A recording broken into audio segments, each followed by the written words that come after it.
Hello and welcome to Nowhere. My name is Trish and I am the creator behind Nowhere Novelties. I'm sure if you're a Tumbler creator, you have seen the kind of infinity rainbow burst Tumbler template running around the TikTok videos, reels, or groups on Facebook.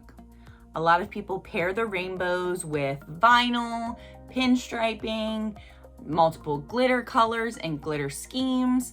And I found a template that actually paired a rainbow with one of my other favorite things.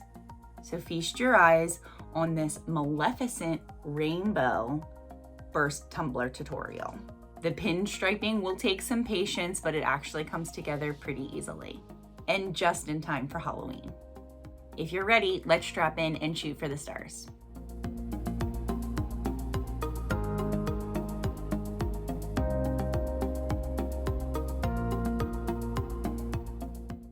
Okay, with a 20-ounce skinny straight, I'm going to measure out the height of the cup as well as the circumference to get the dimensions for my file. I've had people ask in a previous tutorial for the double-sided sticky tape how to do it, so I'm going to show you my steps in Design Space. So this is a file that I purchased. I will have it linked in the description box below. I am changing the dimensions of my file to 9.25 inches wide to 8 inches tall. And because I place my double-sided sticky tape on a vinyl background, I also create a secondary just square shape function that matches that sizing. Here's the double-sided sticky tape or cat scratch training tape papers that I use. I get them off of Amazon. I will have them listed below. So I'm going to cut out the dimensions that I need out of both the cat scratch tapes and black vinyl. So the reason I put my cat scratch tape sheets onto vinyl is because the cat scratch tape sheets are very flexible. If you try to transfer just the cat scratch tape onto your cup, they stretch and distort, whereas the vinyl, you're just putting on like a full vinyl wrap onto your cup. So it makes it much easier to actually apply your finish glitter design. So I do have some like wiggle room, a little bit of extra space on the top and bottom. So make sure you keep that into consideration when you align your Cricut Design Space actual cut on the grid before actually cutting it. I will show you that step in all of my settings once I get the sticky tape and vinyl onto the cutting mat. So back in Design Space, you're going to cut the burst template on washi setting. And then after that's done cutting, you're going to use the cardstock setting for the outer square or box to actually cut out your template. I actually have to put this on the plus setting on my Explorer so that it cuts all the way through with a little bit more pressure. So here's my template all ready to go. I initially wanted a black, a purple, and a lime green for my glitter colors. So I kind of color coded my template for those three colors. But as I was kind of getting these pieces set up, I realized I wanted dark green as well. So you'll see me in a second start to put the like protective covering paper or whatever you want to call it back onto the design because I was going to change up the pattern of my glittering after the fact. When I glitter burst templates, I do start with the darkest color first. So these sections were supposed to be all black, but like I said, as I was kind of taking the protective paper off, I realized it was going to be a lot of black. So I wanted dark green as well. So I put these little pieces back on, get myself back in line, and we will glitter with the black here first. Because all of these were fine glitters, I decided to use my shaker instead of just, going ham and dumping the glitter onto the template. That just, in my opinion, helped preserve some of the fallout. It was unnecessary to just dump all this glitter on it. But you just rub your finger along the exposed sticky sections, and that helps kind of burnish and adhere the glitter to those sections. Then I take a dry chip brush and brush off all of the excess glitter.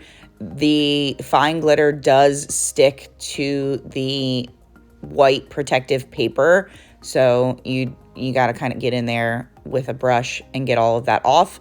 Otherwise, you're going to have some serious contamination in your glitter colors. Here's where I bring in the dark green. So the rest of the quote-unquote black sections that I had originally planned for are going to be dark green now. So I pull the protective paper on those sections, and I definitely forgot the very top center section of the template, but I go back and do that later on. But again, same thing, I use my shaker to disperse the glitter, burnish with my finger, and then dump the excess and brush it off with the chip brush.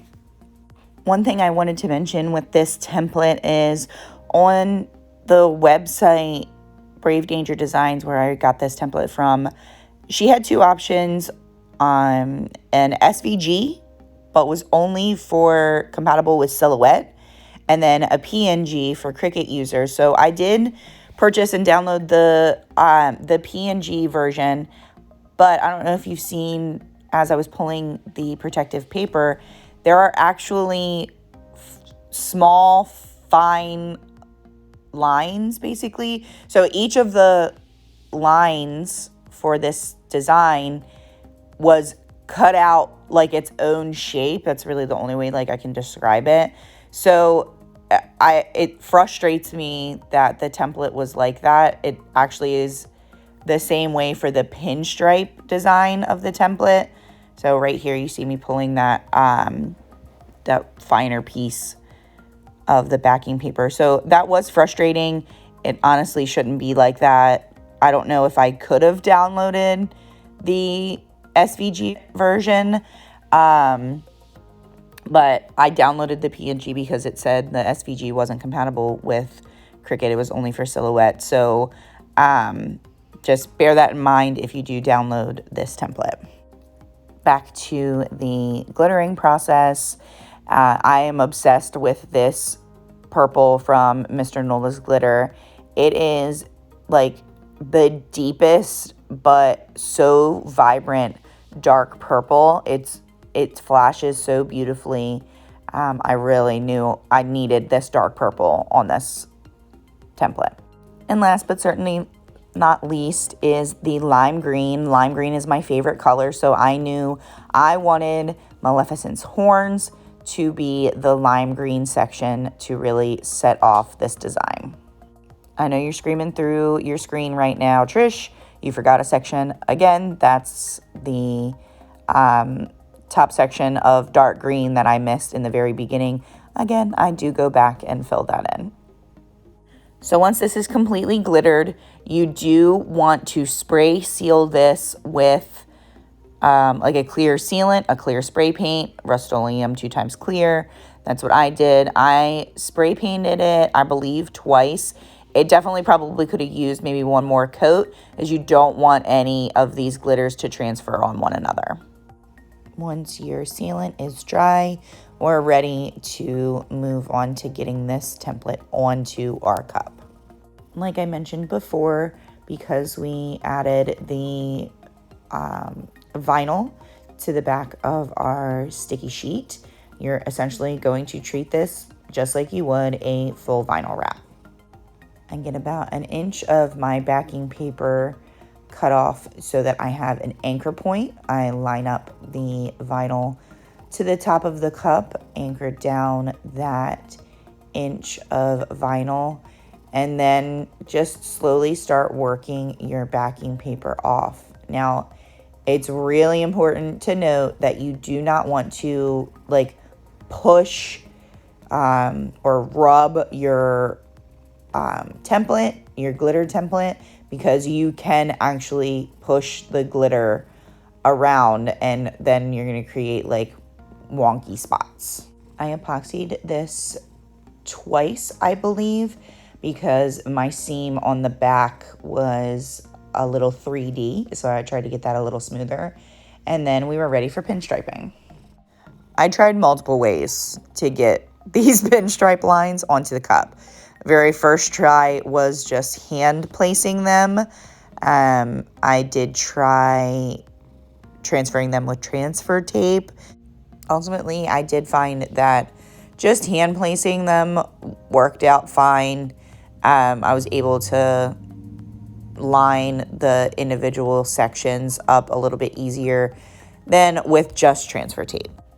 So I started kind of in the center of the rainbow, got those lines in and onto the cup. And then I switched over and decided to work on the like outer, just like vertical lines. They were a little easier to place, and I was most definitely leaving the most intricate piece, the horns, for last. And like I mentioned before with the burst template, this template also had the weird like secondary lines where essentially each outline was its own shape, and it was very frustrating. If I were to do this cup again, there's a possibility that maybe I would just cut the pinstripes as like just straight lines, like using the square feature in Design Space and then trying to like bend the vinyl to shape. Maybe that would be easier, but honestly, this turned out okay. It was fine.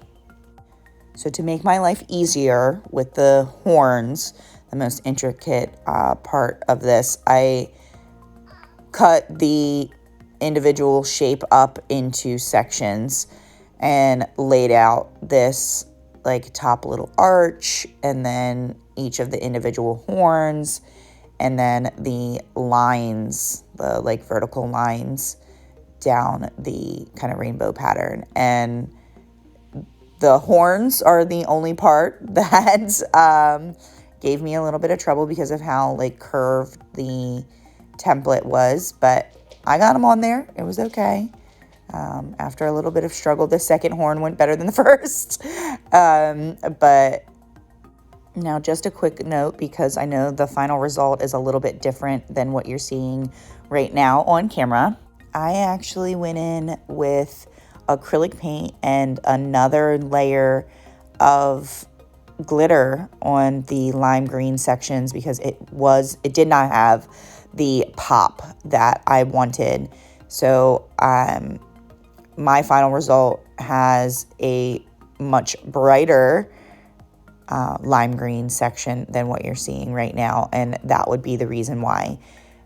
In hindsight, I probably would have done that step before pinstriping, but during the pinstripe, I'm like, no, the section's fine. It's no big deal. And then I was unhappy with the final result. So I did go in with acrylic paint and a second layer of glitter to really spruce up the lime green. And finally, I added just a regular pinstripe line on the very bottom of the template to finish everything off. After this, you need 2 final coats of epoxy, and this cup is finished. I realize now that I did not mention that I did paint and glitter the very bottom of the cup with our Gentleman glitter and just a black base. So this does not have a bare bottom, but she's finished and beautiful. If you have any questions, you can leave them in the comments below.